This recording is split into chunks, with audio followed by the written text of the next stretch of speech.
You've found just stories, simple, heartfelt moments from real lives, stories that remind us how connected we all are through love, loss, and hope. Get cozy. The stories are about to begin.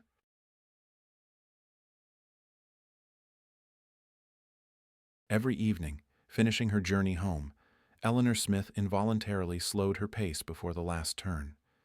There, around the corner, was the orphanage, and at this time of day, children's voices usually filled the air from the playground. Seeing the woman passing by, the little ones often ran up to the fence, and a silent plea would freeze in their eyes, while the boldest timidly asked, "Auntie, are you not my mommy?" And every time, a sharp pain pierced the young woman's heart. She could, of course, have changed her usual route to avoid meeting those children's gazes, but the desire to become a mother was unbearably strong. The bitter realization that she would never have a child of her own made this agonizing moment of meeting strange, abandoned children who seemed to be searching for her almost necessary. That day, as always, she slowed her pace, casting a glance at the playground full of anxiety and vague hope. Most of the children were engrossed in play, but one little boy in a bright red jacket stood by the fence all alone. He raised his eyes to the approaching woman and didn't say a word, but there was so much unspoken hope in his gaze that Eleanor Smith's heart squeezed even tighter. As she walked those few steps, the child's eyes followed her relentlessly. The woman came home in deep turmoil, and her husband immediately noticed her state. "Ellie, what's wrong? You look like you've seen a ghost," exclaimed Arthur, alarmed by her appearance. "Arthur, I've wanted to talk to you for a long time," Eleanor Smith began uncertainly, but the words caught in her throat. "I want to tell you."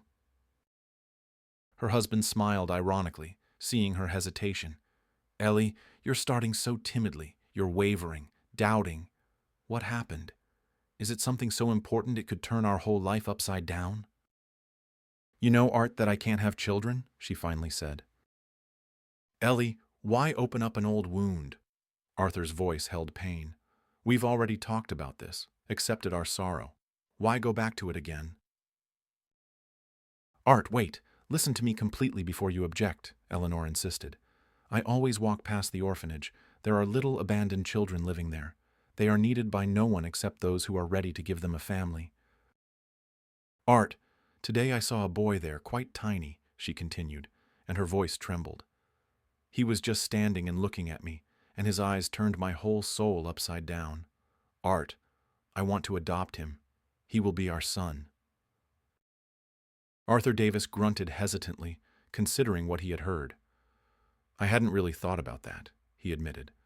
"You say, children unwanted by parents, but do normal parents abandon their children?" "Oh, Art, I know what you mean." Eleanor Smith understood his doubts. "Of course it's scary, but there are accidents, tragic circumstances. Not all these children are from troubled parents with bad heredity." She pleaded, "But Artie, please, let's go together and look at this boy." They returned to this conversation all evening, and even at night, already preparing for bed, they spoke again about the painful subject. This thought wouldn't leave them, demanding a decision. The next evening, Arthur Davis met his wife from work, and they went together along the familiar route. Eleanor Smith walked with a pounding heart, full of anxious thoughts. She was afraid that her husband wouldn't like the boy, or that he had already been taken, or that they simply wouldn't be able to recognize him among the other children dreaming of a family. But the boy was standing in exactly the same spot as the day before. The man and woman approached the fence and tried to talk to him. He was silent, only looking at them plaintively with large gray-blue eyes full of an unnatural sadness. Then the couple decided to go inside and talk to the director. Mrs. Henderson met them and told the boy's tragic story. His mother and father had died in a car accident, leaving him an orphan. Until recently, he had lived with his grandmother, but a few days ago, she too passed away.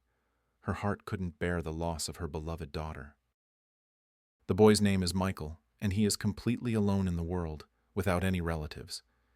The director described him as an intelligent, healthy, and beautiful child, but one who deeply missed his loved ones. He didn't know the full truth yet, and continued to wait for their return. "And yesterday he came back from his walk and told me," Mrs. Henderson added, and her voice softened. "I saw an auntie. That's probably my mommy. She's looking for me and can't find me. I'll always stand there and wait. That auntie, who is my mommy, will definitely come and find me." At these words, Eleanor Smith couldn't hold back and burst into tears, unable to calm down for a long time. Her husband awkwardly hugged her, trying to comfort her, but tears glistened in his eyes too. Leaving the director's office, they knew for certain that they would return to take Mikey home. Soon, their life completely changed, filled with new meaning and joy. A son appeared in their family, their beloved Michael, the smartest, most capable, most precious boy in the world. His laughter and footsteps filled their home with warmth and light. Years flew by so quickly that time seemed to whistle past their ears with the speed of passing days and weeks. The parents didn't even notice how their Michael grew up, finished school and university, went into business, and became a successful, accomplished man. Now they no longer had to count every penny, as before, when they lived on the modest salaries of a nurse and a plumber. Back then, they had to deny themselves many things, although they always found the means for Michael so that he was well-fed, well-dressed, and could go on vacation while saving on themselves. Now their grown-up son, as if in gratitude for everything, tried to give his parents the very best. Thanks to him, they traveled abroad for the first time, moved into a new, spacious apartment, bought a large country house, and replaced their old car with a new one. And one beautiful day, Mikey brought his fiancée to meet them, a modest, sweet girl named Sarah. She immediately won over Eleanor Smith and Arthur Davis with her kindness and sincerity. Soon after, without much pomp, they had a wedding, and the young couple went on their honeymoon. The satisfied parents eagerly awaited news and dreamed of grandchildren. In the evenings, they loved to discuss whether their beloved Mikey would have a boy or a girl. Eleanor Smith imagined walking with a stroller, baking fragrant pies for her beloved grandchildren, and how much fun they would have at the country house. Sometimes she and her husband argued about the number of children and their gender. The grandmother, of course, dreamed of the first granddaughter, a beauty with big bows in her light hair, while the grandfather was sure that the first would definitely be a grandson with whom he could go fishing and tinker in the garage. But the young couple returned, and there were no noticeable changes in Sally's slender figure. At times, the parents timidly hinted to their son and daughter-in-law that it was time to have a baby, but the young couple just kept silent, avoiding the conversation. Several years passed like this, but the much-desired grandchildren still didn't appear. One day, Eleanor Smith couldn't stand it anymore and asked her son directly, "Mickey, when will you make us happy with grandchildren? We want so much to cuddle them. Why are you putting it off? After all, you're doing great financially and Sarah is working too. Is it because of your careers?" Her son blinked in confusion and answered awkwardly, "Mom, Sarah was given a discouraging diagnosis. She will never be able to become a mother. We have already come to terms with this sorrow. What can we do? Perhaps it was meant to be." He added, looking at his mother with pain, "But I love Sarah and will never leave her. Please, let's not talk about this anymore. It's very painful for us as it is." The elderly woman's heart tightened at these words. Was fate repeating its cruel lesson in their family once again? A few days later, Eleanor Smith walked the familiar road again, one she hadn't walked for many years. And again, before the turn to the orphanage, her chest tightened painfully. She took the last step and stopped, looking at the familiar playground. The children were still playing, and some, just like back then, ran up to the fence, looking through the bars at the women passing by with hope and anxiety. And again, just like many years ago, tears welled up in Eleanor Smith's eyes. She so wanted to hug and pity all these unhappy children, shortchanged by fate. A few days later, she came here again, but not alone, but with her daughter-in-law. Both women, the elderly one and the young one, stood by the fence for a long time, watching the children. A little girl in a bright blue jacket came up to the fence and looked at them attentively. Then she quietly asked, "Auntie, did you come for me?" At these words, Sarah burst into tears, and tears streamed down her cheeks for a long time. Her mother-in-law whispered something gently in her ear, comforting her.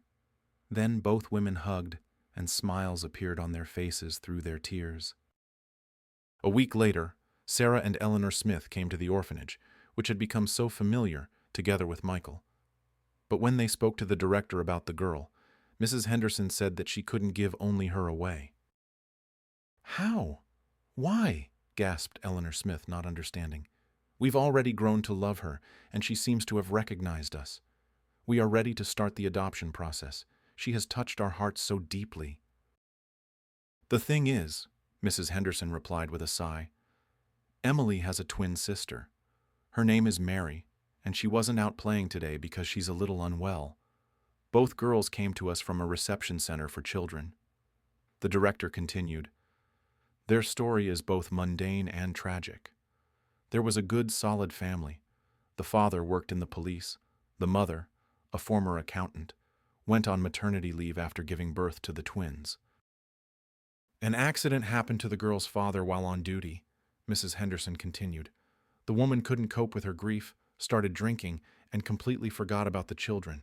If it weren't for kind-hearted neighbors, something bad could have happened to the girls." The director added, "The neighbors tolerated it for a long time, pitying the unfortunate woman, but then they couldn't bear it anymore and wrote a statement to Child Protective Services. The representatives from Child Protective Services took the children, and you should have seen the state they were in when they were brought to us, thin, dirty, like little savages. And the mother, upon learning of this, simply left and got married again. That's such a terrible story." "Poor girls," Eleanor Smith breathed out, shaken by the story. "Such little ones, and they've been through so much." "You won't change your minds?" the director asked cautiously, looking at them. "The girls are healthy, they have no abnormalities, and they have no relatives either." "Could we meet both girls?" Sarah asked timidly, her voice trembling with emotion. "You know, I always stand guard over the children's interests, and most of all, I'm afraid of hurting their fragile souls," Mrs. Henderson confessed. "They'll see your interest. They'll start waiting, hoping, and they are so small, so wronged by fate. What if you change your minds later or realize that you're not ready for such a serious step? That would be a terrible blow for the girls." Michael's voice sounded a little muffled, as if he was holding back strong emotions. "We won't change our minds," he said firmly. "We will definitely take both girls. We are very determined, and I don't think Child Protective Services will have any reason to refuse us." Days began, filled to the brim with errands and tasks, but they were wonderfully pleasant ones. Both Sarah and Michael and Eleanor Smith, and even Arthur Davis found time to drop by the orphanage. They hurried to see their future daughters and granddaughters, Emily and Molly, who had already become part of their family. And then, the long-awaited day arrived when the girls were to come home. Eleanor Smith set a festive table, baked her favorite pies, and her heart fluttered with excitement while waiting for the children. When the doorbell rang and the door opened, she clutched her heart and cried with happiness upon seeing them. All four, Michael with Sarah and their newfound daughters, looked so happy and joyful. A new life began, full of worries, joys, and, of course, problems, without which no family exists. The young couple lived separately from the parents, but the grandmother and grandfather often visited their beloved granddaughters. The girls grew quickly, filling their days with laughter and new discoveries. And then one day, Michael called his mother and said that on Sunday, he and Sarah were inviting the parents over. He added in a mysterious voice that a big surprise awaited Mom and Dad.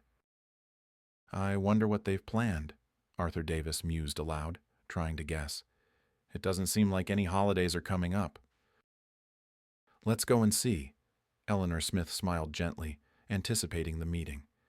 "They've been so busy lately with Sarah, I don't really know what with. But I've been constantly sitting with the granddaughters. They've become so big and independent now. After all, Sally is a wonderful mother, moderately strict and very loving." And so, Sunday arrived. When the parents entered their son's apartment, They gasped in surprise, stopping at the threshold. In the middle of the room stood a large stroller, and in it lay two plump, rosy-cheeked babies. "What is this? How is this possible?" was all Eleanor Smith could utter, completely stunned. "Sarah and I decided that besides daughters, we also wanted sons," Michael explained with a smile. "But it turned out not to be two sons, but this." He walked up to the stroller.